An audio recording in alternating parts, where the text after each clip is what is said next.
The 2023 Toyota Tundra is a complete game changer for Toyota. After making the previous generation with the 5.7-liter V8 from 2007 to 2021, this turbo V6 engine is completely different from what most buyers loved about the last generation. There are some serious pros and cons with this new powertrain. Coming from someone who owns a 2021 Tundra Platinum, let's take an honest look at this Tundra and discuss its styling, features, driving experience, and any problems you should be aware of. If you like automotive content and find this video helpful, hit the like button and consider subscribing to the channel. This model is an SR5 Crewmax with the TRD Off-Road Premium package, which adds quite a few premium options, like TRD wheels and accents, a heated leather steering wheel, panoramic view monitor, and color-keyed mirrors.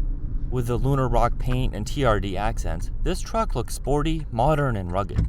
The interior of this Tundra is a major improvement over the previous model when it comes to the styling. The interior in the previous generation was functional, but it hadn't been updated since 2014, so it was in need of a refresh, with old gauges, dashboard design, and overall older feel. Most of these materials seem to be durable and high quality, but the shift knob is a little sloppy and cheap feeling, and so is the center console. It's not a huge deal, but for spots that get used so heavily, they should feel more substantial. The layout is modern and provides a nice and more car-like driving position than the previous model. You feel like you're sitting inside of the vehicle instead of on top of the seats like in the old one. The screen is clear and bright, and the panoramic monitor is a huge help when navigating tight spaces. Even the smaller screen looks decent, and it's still plenty large enough to see clearly. The Softex upholstery is a big improvement over the standard cloth because it's so much easier to clean and keep clean, and there's so much less dust. It doesn't feel exactly the same as the leather you'd get in the Platinum, 1794, or Capstone, but unless you're a leather snob, you're not going to notice much of a difference, and the Softex will probably hold up better over time. You can just vacuum and wipe them off when they get shiny and dirty.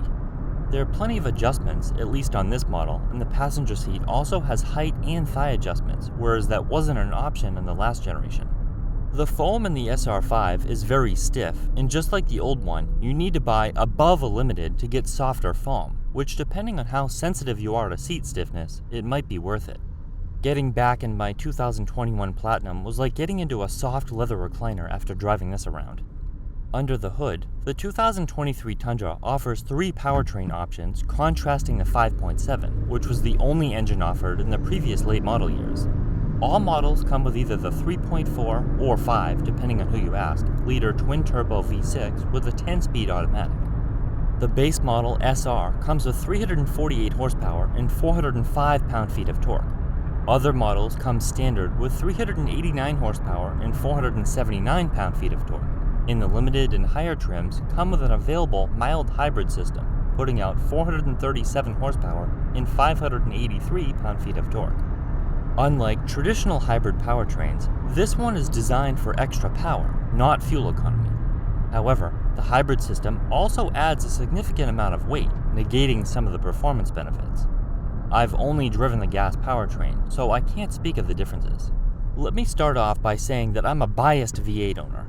I love all V8 engines, whether they're made by Toyota, Ram, GM, Nissan, BMW, or anyone else. I love the 4.6-liter V8 in the Lexus vehicles, and I especially love the 5.7-liter V8 in the old Tundra.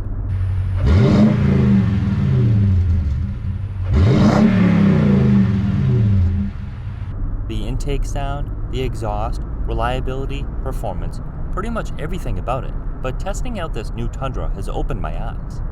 The additional power and low-end torque is really nice, and it would have to be in order to replace the V8. I was pleasantly surprised driving this new truck. When it comes to everyday drivability, the Turbo V6 is a great engine.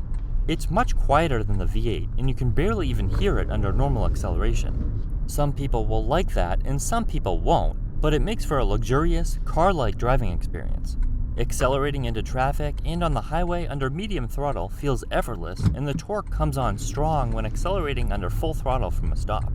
The 0 to 60 time isn't crazy, somewhere in the low 6-second range for both the hybrid and gas powertrain, but the low-end torque comes on really strong for good off-the-line performance. There is a little bit of turbo lag in some instances, but it wasn't a big deal, and it wasn't a problem in the slightest.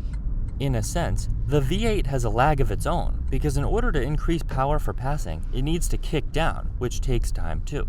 The V8 made a lot of noise when accelerating, whether you're going easy on it or if you're flooring it, which really made it feel like an old-school truck. You decide if that's good or bad.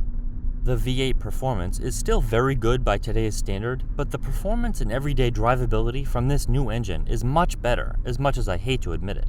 At stoplights, when the truck is idling with the AC on, the engine isn't as smooth as the V8, which you could barely even tell was running, but that's to be expected from a V6, even though Toyota's V6 engines are known to be the smoothest engines out there. The transmission shifts smoothly and quickly and works really well with the new engine. Even though it has 10 speeds, you'd never know it. As with all new cars, this Tundra comes with the auto stop-start feature to save gas when stopped at lights and intersections. This feature is typically difficult to get used to because it's never smooth, it's always shutting off just for a few seconds, causing the AC to turn off even when it should be on, and it's just plain annoying. Thankfully, the Tundra's system works extremely well because it usually doesn't work at all. In order to activate the feature, you need to apply extra pressure to the brake pedal, so at least with my driving style, it almost never shuts itself off. Where the handling was a minor complaint with the old Tundra, this one is miles better. The handling is tight and responsive around corners, on the highway, and in parking lots, making it a huge improvement. The front end feels well controlled and it doesn't float around the way the old one did, and the truck drives like a much smaller vehicle than the old one. This results in a much easier vehicle to drive and a much better driving experience. The brakes have excellent feedback and are much more responsive than the previous generation, which required a lot of pressure to stop. The responsiveness adds significantly to the more car-like road manners and is much better for sudden stops on the highway. When it comes to ride quality, this Tundra is about in line with other full-size pickup trucks, and similar to the old Tundra. This one doesn't have the upgraded air suspension, it has the TRD off-road package, which might adversely affect the ride, but I have no doubt that the air suspension is smoother. Regardless, it was comfortable, but it just wasn't a major improvement and wasn't good or bad either way. Personally, I wouldn't want the air suspension due to the extra cost and complexity. Air suspensions do have problems, which could lead to issues down the road. I averaged about 16 to 18 miles per gallon during my testing, which is about the same as I get with my previous generation Tundra during similar driving. EPA estimates are 18 city and 24 highway, but I'd be surprised if actual owners are able to consistently get those figures. Turbo engines generally have better fuel efficiency on paper when compared to larger displacement V8s, but real-world numbers are often the same or even worse. Just think, you have more access to power with the low-end torque, and if you're using that, the gas mileage is going to suffer. On the other hand, the 10-speed transmission does a great job keeping the RPM low when compared to the last generation, which would rev relatively high at highway speeds, so that will definitely help. One question we all still have is how the reliability will be for this new turbo V6 engine. Toyota has been making excellent hybrid powertrains for many years, so I have no doubt that that part will last forever, but the turbo engines just don't have the longevity that V8s do, with the exception of diesels. Typically, the engine's lifespan is affected by the amount of power it produces, so small displacement V6s making truck-like power are working harder than larger displacement V8 engines, but this isn't always the case. We know Toyota has a reputation for reliability, so we'll see if they're able to live up to their name with this engine. The early 2022 had some wastegate issues, which basically controls how fast the turbos spin. Without a properly functioning wastegate, the turbos could spin too quickly, forcing too much air into the engine and causing damage. Affected trucks would go into limp mode. Thankfully, these issues seem to have been addressed and there haven't been any clear problems with the engine since. The same engine has been used in the LS500 for several years, so Toyota should have most of the issues worked out by now. Besides, it's not like you can just buy a Ram, Ford, or a GM and be guaranteed a trouble-free ownership experience. Those trucks all have their issues.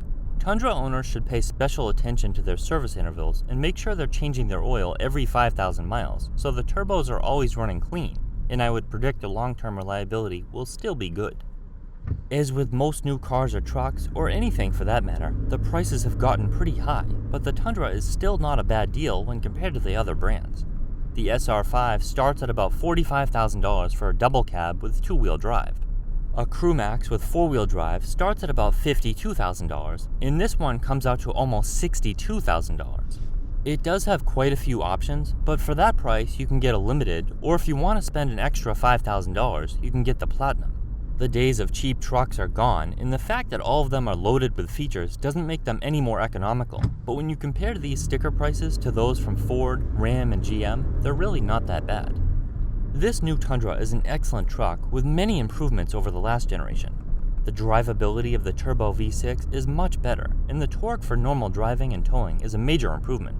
However, with the added complexity of the turbos and no option for the reliable old-school V8, I don't feel like I have to trade in my 2021 for a new one.